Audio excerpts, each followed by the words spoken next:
Christina Grassi, appearing on behalf of the plaintiff, Governor Whitmer. Thank you. Good morning, Your Honor. Karen McDonald, Oakland County Prosecutor. I'm not the plaintiff, and I perhaps am sitting at the wrong table, but as you know, we agree with the governor's position. Thank you. Good morning, Your Honor. Ellie Savitt, Washington County Prosecutor, in the same position as Prosecutor McDonald. All right, thank you. Anybody else? Okay. All right, thank you, folks. The matter is before the court today on plaintiff's motion for preliminary injunction under MCR 3.310A, requesting the court enjoin defendants from any enforcement of MCL 750.14, commonly referred to as Michigan's criminal abortion statute, pending a resolution to this case on the merits. As a historical background, MCL 750.14 provides that any person who shall willfully administer to any pregnant woman any medicine, drug, substance, or thing whatever, or shall employ any instrument or other means whatever, with intent to thereby procure the miscarriage of any such woman, unless the same shall have been necessary to preserve the life of such woman, shall be guilty of a felony, and in the case the death of such pregnant woman be thereby produced, the offense shall be deemed manslaughter. In any prosecution under this section, it shall not be necessary for the prosecution to prove that no such necessity existed. The statute applies to all abortion procedures and deems all procedures resulting from abortions as felonious, with the exception of those performed to, quote-unquote, preserve the life of the mother. It is undisputed that this statutory section remains, for lack of a better phrase, quote, still good law, quote, in the sense that it has not been legislatively altered since the inception or directly overruled by the courts. The ability of enforcement of MCL 750.14 has only been operational, or not, based on judicial rulings. This statute is the product of the 57th Michigan legislative session, notably comprised almost entirely of men. In 1972, our Michigan Court of Appeals addressed a challenge to MCL 750.14 after a physician was convicted under the statute. See People v. Nixon, 42 Mishap 332, 1972. The Nixon court addressed Dr. Nixon's challenge to MCL 750.14 as vague in the constitutional sense, and because it places the undue restraint upon a physician in the discharge of his professional duties. The Nixon court determined that the state of Michigan had no legitimate interest in prescribing first trimester abortions performed by licensed physicians, id. at 339. In 1973, Roe v. Wade was issued by the United States Supreme Court and held that a woman's fundamental due process rights encompasses a right to abortion. See Roe v. Wade 410 U.S. 113, 1973 at 153-155. Roe was controlling until June 24, 2022, when Dobbs v. Jackson Women's Health Organization, 957 U.S. unnamed, 141 Supreme Court 2619, 2022, overturned Roe. From January 22, 1973, until the Court of Appeals found the instant defendants were not subject to the Court of Claims jurisdiction and therefore not subject to the preliminary injunction in the Planned Parenthood case, access to abortion was without question in Michigan until August 1, 2022. On April 7, 2022, plaintiff Governor Gretchen Whitmer, on behalf of the state of Michigan, filed suit in this court against 13 county prosecutors requesting declaratory and injunctive relief.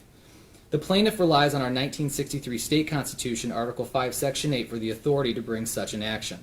The individual county prosecutor defendants are prosecuting attorneys in counties where abortion services or providers are located. The April 7, 2022 complaint seeks relief under two counts.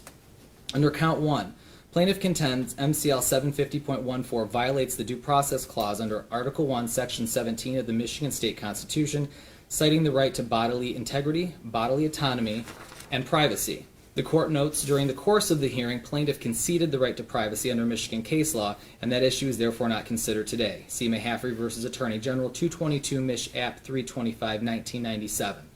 Under count 2, plaintiff argues that MCL 750.14 violates the equal protection provisions of Article 1, Section 2 of the Michigan State Constitution by arguing the statute cannot pass constitutional muster, as it is a statute which, by its operation, creates a sex-gender-based classification without being substantially related to an important governmental objective. On May 17, 2022, the Court of Claims issued a statewide injunction in Planned Parenthood of Michigan v. Attorney General, number 22-000044-MM, Michigan Court of Claims, May 17, 2022. That injunction was issued in part because the Court of Claims determined that if an injunction was not issued, abortion service providers and their patients face a serious danger of irreparable harm, id. at 13. On August 1st, 2022, the Court of Appeals issued an order providing the Court of Claims preliminary injunction does not apply to county prosecutors. See In re Jarzenka, Order of the Court of Appeals issued August 1st, 2022, docket number 361470. Thus, following over 18,000 days, or nearly 50 years and multiple generations, reproductive autonomy for a woman's right to choose whether to bear children in this state was instantly called into uncertainty as enforcement of MCL 750.14 could occur and put providers of abortion and the medical community at odds with its 2 million actual or potential patients capable of having children. This court then issued a temporary restraining order on August the 1st, 2022 on the request of plaintiff in her official capacity as governor of the state of Michigan, restraining defendants, local county prosecutors from enforcing MCL 750.14. It is undisputed the Court of Claims injunction remains in place as it relates to barring the Attorney General on a statewide level from enforcement of MCL 750.14 today. In this court's August 1st, 2022 order, the court concluded immediate and irreparable injury will occur if defendant prosecutors are allowed to prosecute abortion providers without a full resolution of the merits of the pending cases challenging MCL 750.14. The court heard in-person oral argument on the testimony restraining order on August 3rd, 2022, and subsequently issued an extension of the temporary restraining order pending an evidentiary hearing on plaintiff's motion to enter a preliminary injunction. See MCR 3.310A. Injunctive relief is an extraordinary remedy and should only be granted when justice so requires. Fancy v. Egrin, 177 Mishap 714, 1989. At the hearing, the party seeking injunctive relief has the burden of establishing that a preliminary injunction should be issued, MCR 3.310A4. Injunctive relief is, quote, an extraordinary and drastic use of judicial power that should be employed sparingly and only with full conviction of its urgent necessity, quote. See Detroit Firefighters Association, Local 344 versus City of Detroit 482 Mich 18, 2008. Quote, the objective of a preliminary injunction is to maintain the status quo pending a final hearing regarding the parties' rights. Quote, Michigan Alliance for Retired Americans versus Secretary of State 334 Mich App 238, 2020.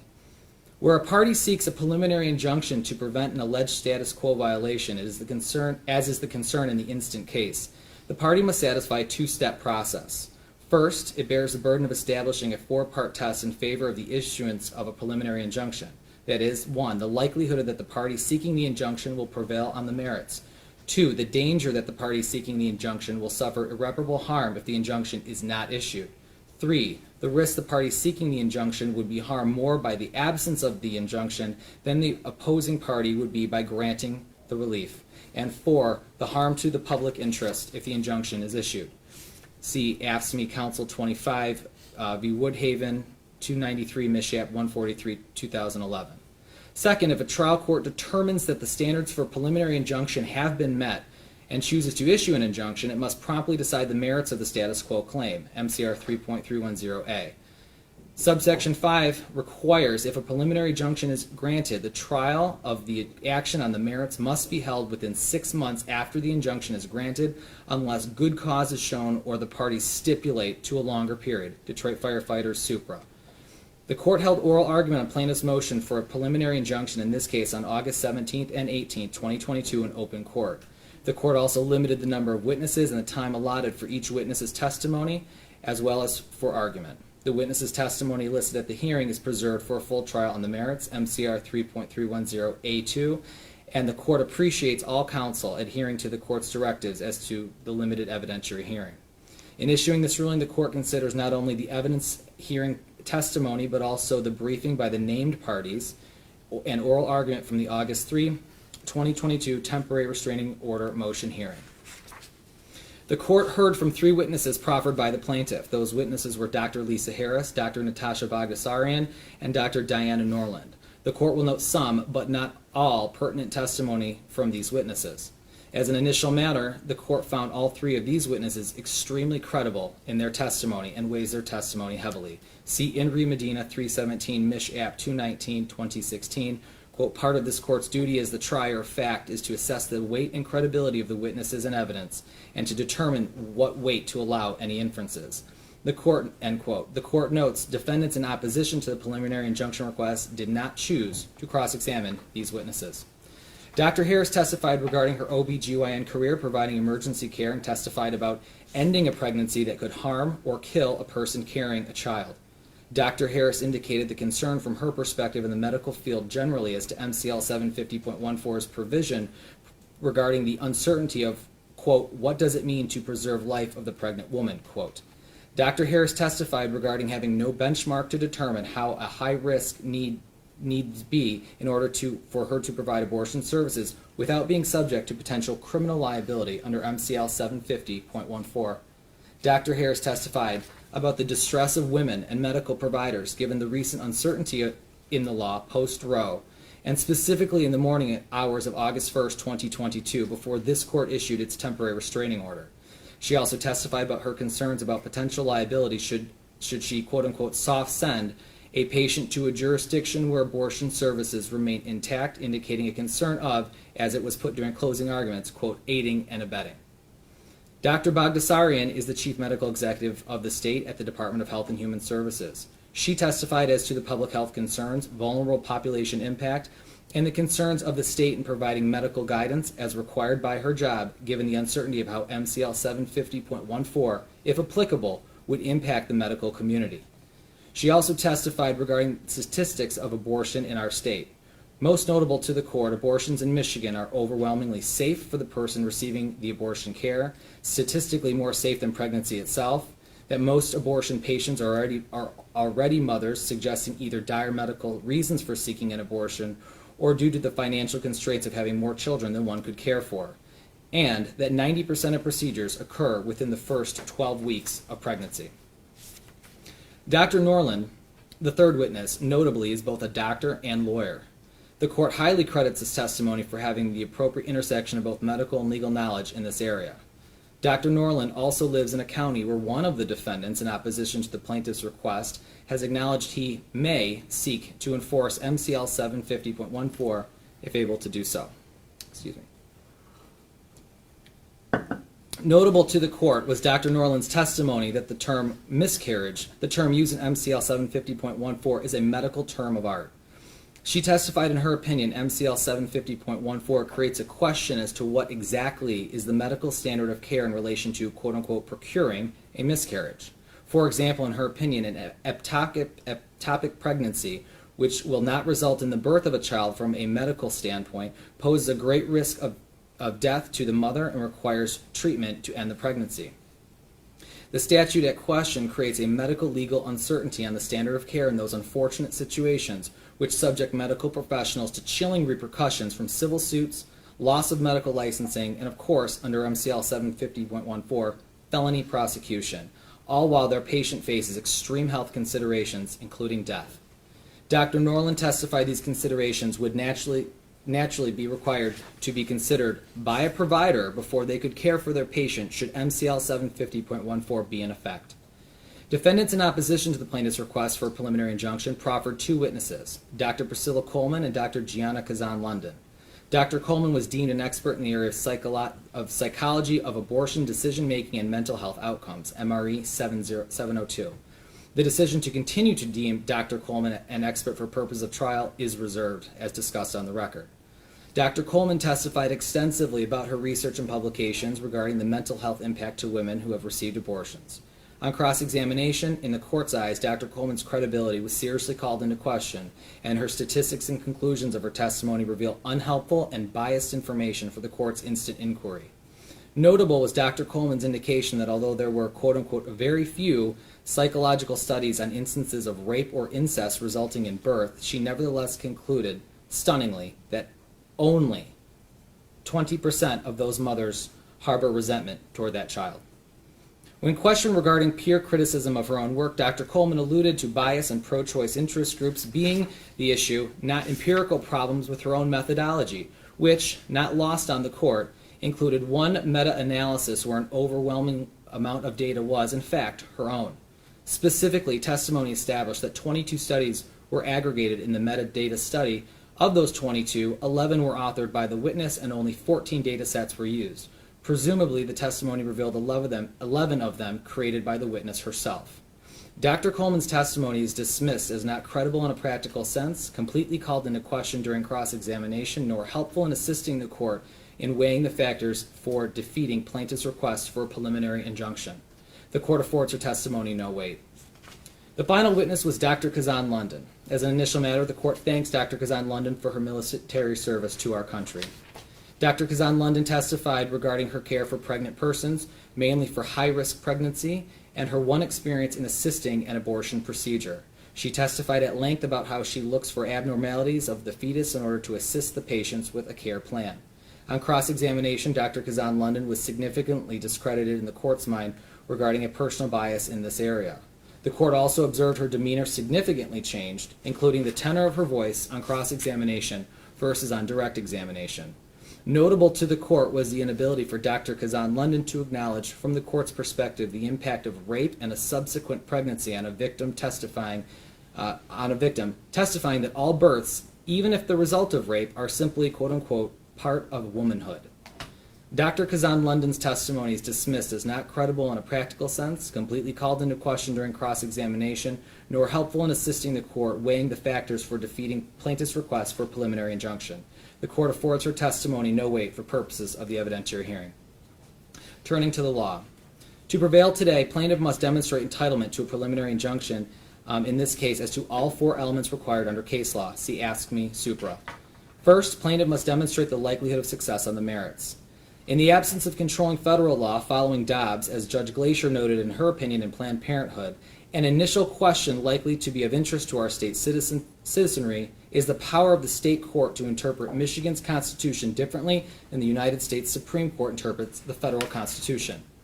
The Supreme Court has found, quote, state courts are absolutely free to interpret state constitutional provisions to accord greater protection to individual rights than do similar provisions of the United States Constitution, quote, Florida versus Powell, 559 U.S. 50, 2010.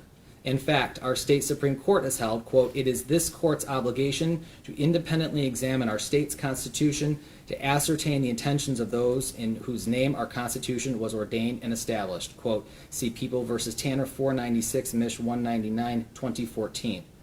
Michigan's Constitution Due Process Clause need not be interpreted in lockstep with the 14th Amendment's Due Process Clause. Quote, although these provisions are often interpreted coextensively, our state constitution, Article 1, Section 17, may, in particular circumstances, afford protections greater than or distinct from those offered by the U.S. Constitution, Constitutional Amendment 14, Section 1. Quote, AFT Michigan versus Michigan, 497, Mich. 197, 2015. Per Holland Home versus Grand Rapids, 219 Michiap 384, 1996, quote, this court is not constrained to adopt the United States Supreme Court's analysis of the constitutionality of abortion under the United States Constitution, but must instead focus its inquiry on the rights and guarantees conferred by our state constitution, end quote. And in the recent decision in Dobbs, the United States Supreme Court has invited, if not demanded, the states specifically address the issue of the constitutionality of protected abortion access to its citizens. Here, plaintiff has demonstrated by virtue of the language of MCL 750.14 a concerning and cognizable constitutional crisis as it relates to the medical profession and the women and persons capable of bearing children, including some transgendered men.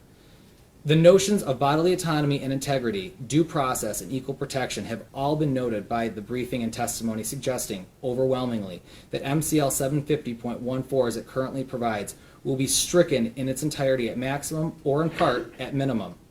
As the court will discuss later, there is also a proposed constitutional amendment likely to be presented to the electorate in the upcoming general election, which would significantly add abortion access in Michigan as a constitutional right if passed. As currently applied, the court finds the statute dangerous and chilling to our state's population of childbearing people and the medical professionals who care for them. In Mays versus Governor of Michigan, 506, Mich. 157, 2020, our Supreme Court held that, quote, plaintiffs pleaded a recognizable due process claim under Michigan's Constitution for a violation of their right to bodily integrity, quote. The Supreme Court has additionally found, quote, the right to one's person may be said to be a right of complete immunity, to be let alone, quote, citing Cooley on Torts 29, Union Pacific Railroad versus Botsford 141 U.S. 250, 1891. Subjecting providers to criminal penalty for medical care that was available, not to mention safe, as the testimony suggested, safer than pregnancy itself, without any justification from the state for doing so simply does not pass constitutional muster under our state's constitution. Women and all persons capable of caring children not having the ability and freedom to consult with their medical professionals without fear of prosecution puts the government into the patient examining room. A person carrying a child has the right to bodily autonomy and integrity, as well as a safe doctor-patient relationship free from government interference, as they have been able to do so for nearly 50 years. Weaponizing the criminal law against providers to force pregnancy on our state's women is simply contrary to notions of due process, equal protection, and bodily autonomy in this court's eyes. The complete disparity that this statute criminalizes providers and chills their ability to care for their childbearing patients, who are then left without resource, all the while ignoring that a man, even potentially a rapist, who is by definition a required component to the scenario we discussed today, is totally left out of liability under MCL 750.14. This too is contrary to basic notions of constitutionality and equal protection. The court briefly questions, for purposes of example only, what would the argument surrounding an equal protection, liberty, bodily autonomy, and bodily integrity argument that would be presented should mandatory vasectomy be at issue today in lieu of child gestation and birth? What if men were required to be unable, by statute and threat of criminality, to seed children until they could satisfy to their medical professional that they were capable to assist in the raising, supporting, nurturing, and education of a child? Imagine the response to that scenario. This court, having had the benefit of presiding over a family court docket where child support, contested paternity actions, and child abuse neglect matters that were highly litigated and contentious, raises the issue merely to highlight that matters surrounding government intrusion on the basis of sex and gender in relation to childbearing people and the decision to have or not to have a child overwhelmingly affects women and not men disproportionately.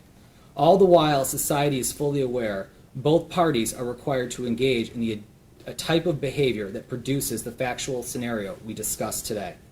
It is clear to the court that only one group is harmed by this statute: women and people capable of carrying children, and one group, men and people capable of impregnating someone, have zero culpability or risk, yet are a necessary component to this equation.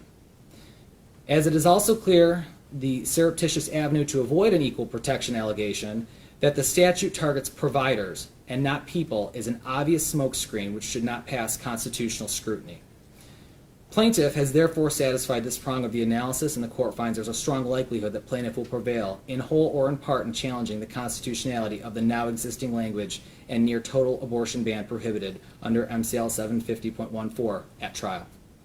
Next, the court must look at the danger that the party seeking the injunction will suffer irreparable harm if the injunction is not issued. Though defendants in opposition to the matter before the court take issue with the notion the governor brought this action, quote, on behalf of the state, quote, and that therefore, they argue, the request fails ad initio on jurisdictional grounds, the court disagrees. First, as previously discussed regarding the nature of the underlying complaint, the state constitution provides the governor with the authority to bring suit on behalf of the state. In viewing the request during the evidentiary hearing as, quote unquote, the state, and therefore its citizenry, the danger of harm to, quote unquote, the plaintiff could not be more crystal clear. Like a chain is only as strong as its weakest link, our state is only as strong as its most vulnerable and at-risk populations. Criminalization of our medical professionals for treating the women seeking appropriate, safe, constitutionally protected medical care is an irreparable danger to our society at large. By threatening physicians with criminality to the extent they would in turn diminish or refuse care, even be subject to aiding and abetting for seeking out-of-state care for a patient, puts the burden on the approximately 2 million Michigan citizens capable of pregnancy in extreme, untenable risk. To satisfy defendants' concerns about the proper party of interest in this respect, the court answers it's everyone, individually and collectively, and the request made in the instant complaint is appropriately brought by the head of the executive branch.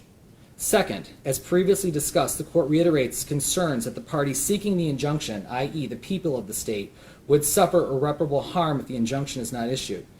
But to highlight, regardless of anyone's closely held personal, medical, or religious beliefs, We trust our medical professionals to first do no harm.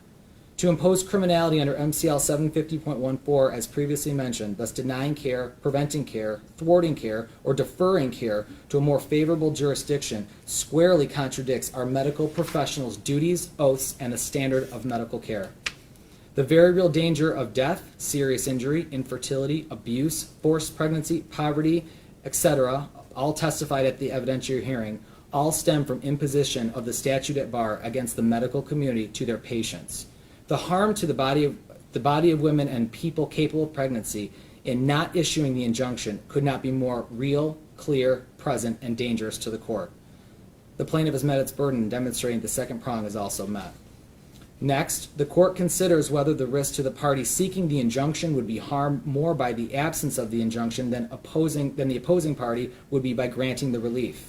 As the court has already discussed the harm to the state and its citizenry at length in the previous discussions, the court will focus now on the harm to defendants by granting the relief.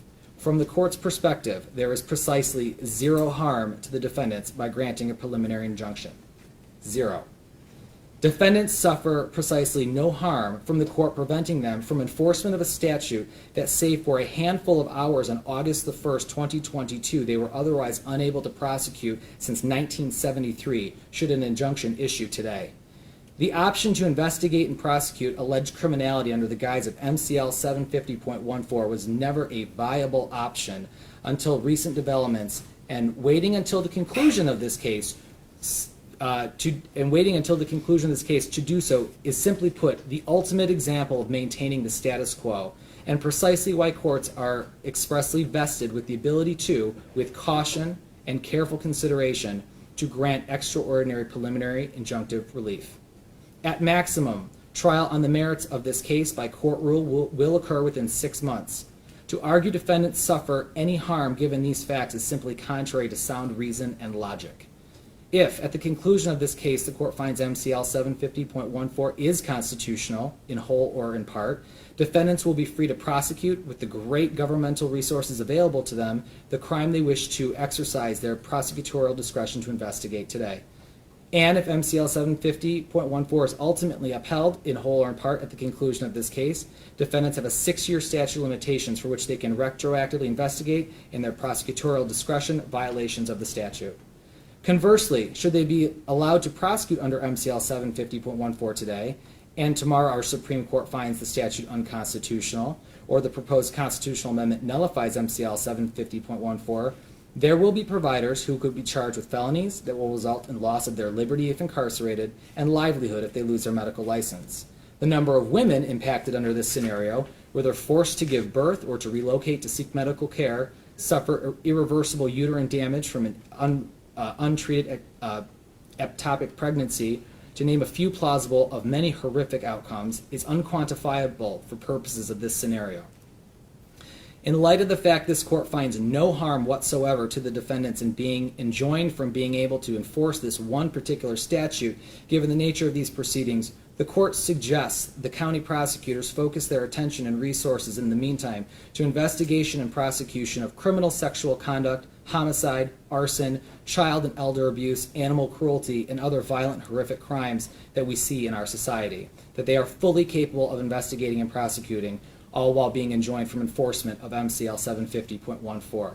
As the court noted on August 3, 2022, the county prosecutors are also free to exercise their discretion to prosecute under MCL 750.30, the crime of adultery, also a felony, which, as far as this court is aware, has been declined to be prosecuted in any Michigan jurisdiction in all of recent memory. The plaintiff has satisfied this prong as well. Finally, the court must weigh the harm to the public interest if the injunction is issued. As previously discussed, the harm to the public only stems from not issuing an injunction here. Though the court appreciates both sides of this debate are passionate in their convictions, by not issuing an injunction today, the court would send the healthcare system into crisis, the extreme cost of which would then be put on the women of our great state, and not lost on the court without any repercussion for the men who, without a doubt, are a necessary component to create a pregnancy. As a final note which weighs in favor of granting a preliminary injunction, the court must acknowledge that on August 31st, our State Board of Canvassers will meet and inform us whether a constitutional amendment will be on the ballot which could render this case moot. Though challenges to the proposed amendment are being brought, It appears a substantial, historical number of signatures have been submitted in favor of having the matter, that being reproductive autonomy, placed on the November general election ballot. The ultimate expression of political power in this country comes not from the branches of our government and those that serve as public officials in them, but from the people, the citizens who vote and participate in our fair and free electoral process. In just 81 days, on November 8, 2022, it is likely the citizens will decide this matter one way or another. Not lost on the court during the hearing on August 3, 2022, was defendants in opposition in this case argument that this court must follow stare decisis, that is, follow precedent as it is. Though it appears the instant matter comes to this court due to a departure from stare decisis, this court acknowledges it is bound by precedent. In that vein, Dobbs defers the matter of abortion rights to the states, and this court finds it is overwhelmingly in the public's interest to let the people of the great state of Michigan decide this matter at the ballot box, assuming the constitutional amendment initiative is on the ballot on November 8th. Therefore, and for all these reasons, the court grants a preliminary injunction in this case, MCR 3.310A. In light of the likelihood of the matter being decided in the upcoming election, the court sets a pretrial conference required by court rule for November 21st, 2022 at 9:30 a.m. The court will set a trial date at which will occur by court rule no later than February 19th, 2023, if needed. Until further order of this court, defendants are hereby enjoined from enforcement of MCL 750.14 in all respects. The court finds the unique circumstances of this case, the procedural and factual predicate, the risks associated to the public compel judicial intervention of this magnitude. As a final note, the court reminds the public that the final day to register to vote is October the 24th, 2022. Thank you, folks.